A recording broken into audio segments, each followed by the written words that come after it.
Hey guys, in this video show you how to update your Waze app. Now, first you need to close the Waze app, okay?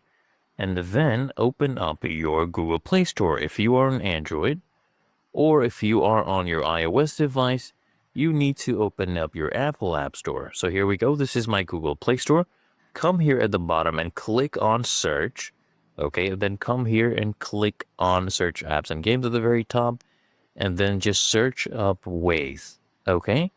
So search it up right here, and here we go. This is the Waze app, and it's asking for an update. So when an app is usually up to date, it just says open right here instead of update. So just click on update to start the update process, and now it is going to download the necessary updates, and it is going to install it into my device. So I'm just waiting for this. So it is currently downloading.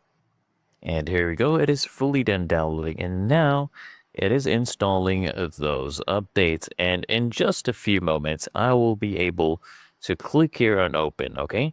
So this is what an app looks like on your Play Store when it's fully updated. You could just go ahead and click on open, and here we go.